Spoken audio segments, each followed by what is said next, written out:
Good morning, or depending when you're watching this, good afternoon, good evening, or good night. My name's Ross, and as always told, out of Voice of Radio. So today we need to take a look at what are going to be the most valuable, expensive, sought after, call them what you will, cards from Scarlet and Violet 151. But before we get going here, I need to remind you that Scarlet and Violet 151, the English version of the set, is not quite the same as Pokémon Card 151, the Japanese version of the set. And there are going to be a bunch of cards that are in the most valuable list over in Japan that will not be in the most valuable list over here. And we probably need to start off having a look at the Master Ball cards. Yeah, they don't exist in English. Now, to be clear, I suppose I should say it hasn't actually been confirmed that they're not coming in the English set. I suppose there is a chance they come in the English set. They're not gonna. Just to be perfectly clear, right? They ain't coming in the English set. There is no chance these end up coming in the English set. It would be a massive turn up for the books if these ended up coming in the English set. However, do need to at least mention that technically we've not had confirmation they're not coming, even though they're blatantly not coming. And you know, the number 2 card in the set over in Japan is the Pikachu Master Ball Rare. That is the second most valuable card in the entire set. Master Balls are a special kind of reverse holo, which are found in the Japanese product, and they're 1 per box generally, although you can get a second. They're very rare, and the sought after ones like Pikachu end up being very high. Erica, which also, you know, this is the number 6 card in the set over in Japan. That is also not going to be here. Honorable mentions to Eevee, Mewtwo, and Vaporeon, who they actually the 3 that round out the top 10 over in Japan. They are not here. Although with those ones, I am showing you just the regular reverse holos, the Pokeball, not the Master Ball. Just because honestly, finding Master Ball prints of all of them is a real pain, and they're not good scans anyway. It's easy to show you these ones so you can actually see what the card looks like. But do bear in mind these ones on the screen. We are looking at the Pokeball Reverse Holos, not the Master Ball Reverse Holos. You have been warned. So none of these cards, you know, that's half of the set over in Japan. It's not coming. We're not getting it. And there's actually one other card in the Japanese set which is not coming over here, and that is the Mew Special Illustration Rare. Now, let me be perfectly clear. We are getting the Mew Special Illustration Rare, but it's not going to be in the set in terms of impacts. It's going to be in the Mew Ultra Premium Collection. It is being taken out of packs so that it can be put into there. Now remember, in that box you also get yourself a gold version of the Mew EX. However, this is not the regular gold card, it's the metal one. And the Mewtwo Illustration Rare is also being taken out of the set to be put into there. So actually, of the top 10 Japanese cards, only 4 of them are actually going to be findable in packs over here, which is frankly incredibly strange. And before we get into the list proper, I do need to warn you about the Pikachu Illustration Rare. Now, if we go by the Japanese prices, which we really probably should, then no, this doesn't get on the top 10 list. The Pikachu Illustration Rare isn't on the list and shouldn't be on the list. However, we are seeing a weird thing going on with some English sets at the moment, with cards like Tyranitar randomly ending up on top 10 lists they have no business ending up on, at least if you look at the price of the cards over in Japan, which really should be our guiding force. I don't think any of the others are going to end up on the list. I do think it's just Pikachu that's probably going to end up there if it does, but just as it stands at the moment, we shouldn't see any illustration rares on the top 10 list. However, because we've seen weird things happening with English sets, I do need to just give a mention here that there is a chance that the Pikachu ends up on the list. There we go. So taking all that away then, which cards do I think are going to end up on the top 10 list? Well, starting off, we've got the full art of Charizard EX. And this one's easy. And forgive me for stating this a little bit bluntly, it's Charizard. And people love Charizard. And this is a special version of Charizard. Now, it's not the best version of Charizard EX, and for that reason, there is another version of Charizard EX, which is going to be quite a bit higher up on this list. We'll get there in a minute. But it's still a fancy full art version of Charizard. It's still pretty cool. As a side note, the Charizard is actually... It's less playable than the one from Obsidian Flames. I think that's a fair point. So do just bear that in mind. The good Charizard is the one from Obsidian Flames. Having said that, you know, Charizard still does 160 to an evolution Pokemon for a single energy. It can still do 330 for 4 energy. The one from Obsidian Flames is generally better. And that's the one people are hyping as an actual, like, legit deck. But I should mention that this is still a Charizard, can be played in the same deck. You know some people are going to try it. But just to be clear, the one from Obsidian Flames is generally seen as better. Expect that to be the only full art Pokemon that's going to be on the list. However, Gold Mew. We should be expecting Gold Mew to be on the list, ladies and gentlemen. Gold Mew should end up coming in on that list.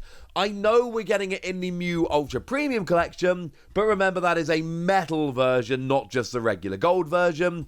And look, the Special Illustration Rare is in the Ultra Premium Collection, so we know that's not going to be in packs.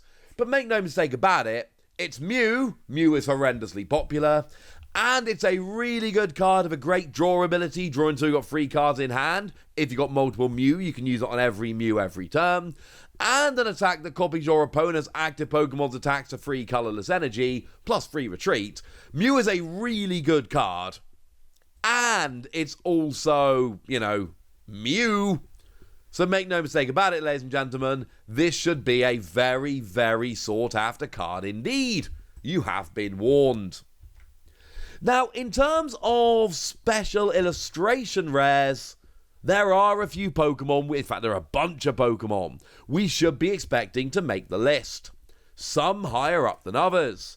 So, Alakazam, the special illustration rare of Alakazam, you should expect this on the lower end of the list, around about number 8-ish, but I'm deliberately not going specifically for the order here or specifically for the prices, because that's really not the point. Because we don't actually know perfectly what's going to happen here. I'm more going for these are the cards that should be making it onto the list. And Alakazam is a very popular Pokemon. It's got redonkulous artwork, and it is actually quite playable. For 2 energy, you do 120, but crucially, you can attack from the bench. So hide behind someone like a Klefki and just attack from the bench is kind of weird, but also should totally work. And there's a reason this one's going to come on there. Obviously, we should be seeing a bit of the old Venusaur. And look, I love the artwork on the Venusaur. I think that's a fair point to make. And also, I know I say this every time, but I got to mention it again. Look how the 3 cards of Bulbasaur, Ivysaur, and Venusaur make a trio. Look how amazing that is. It's absolutely redonkulous. So yeah, this is absolutely stunning. But, you know, Venusaur is the least popular of the first partner Pokemon. It's also, in my eyes, the least playable of the first partner Pokemon. But it's still a special illustration rare Venusaur, so it's still going to be on the list. We should expect Blastoise to also be on the list and also be pretty similar. Again, look at the 3 of them all together.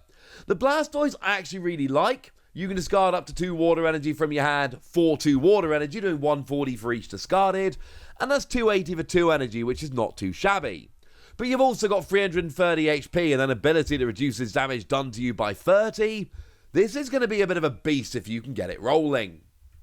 But obviously Charizard's going to be the big one. Like, of all the special illustration rare Pokemon on the list, and we should expect there to be a few of them, Charizard's going to be the big one.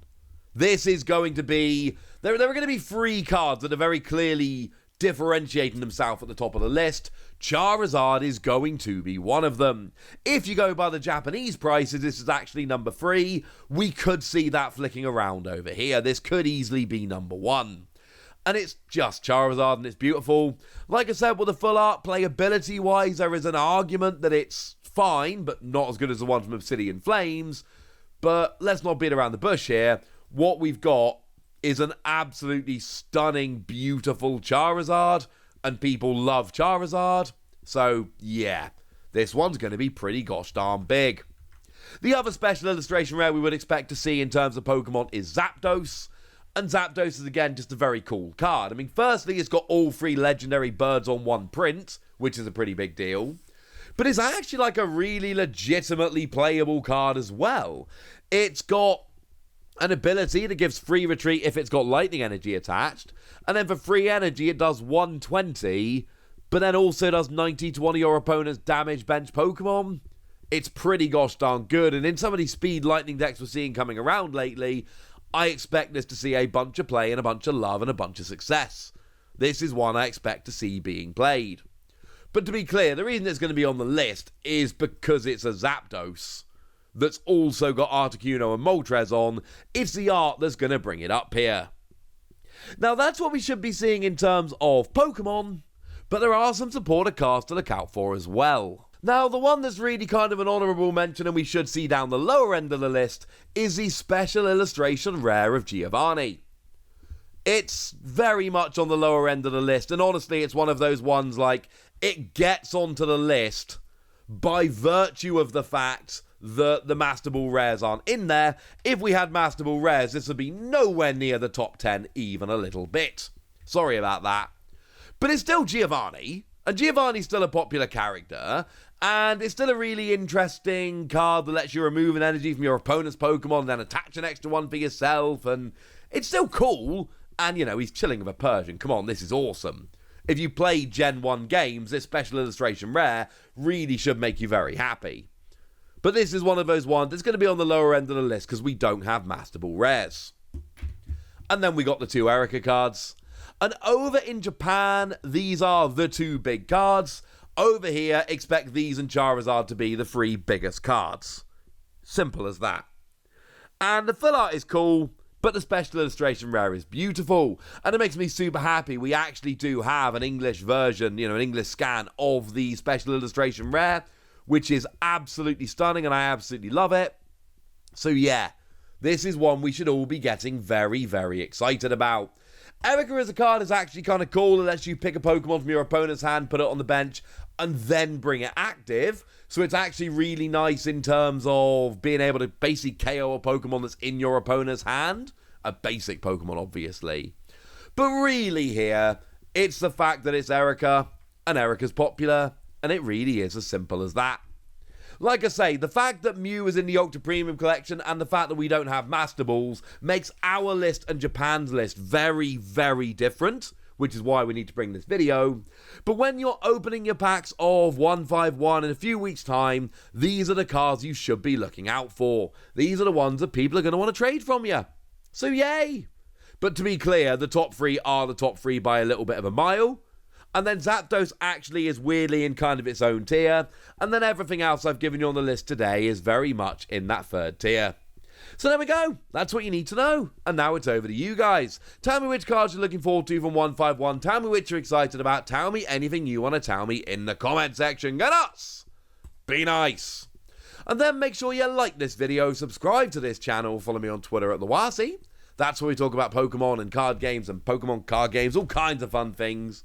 And please do consider checking out patreon.com/PTCGradio, where you can support the channel, get some bonus podcasts, join a Discord, and all kinds of fun things. And get shoutouts on the channel like the lovely Tom the Game Nerd, who's been a supporter of ours for a while now and is a very lovely person. So shout out to them for the support and the loveliness. But by far the most important thing as always, look after yourselves till next time, would ya? Thank you very much for watching. My name's Ross, and you've been watching PTCG Radio.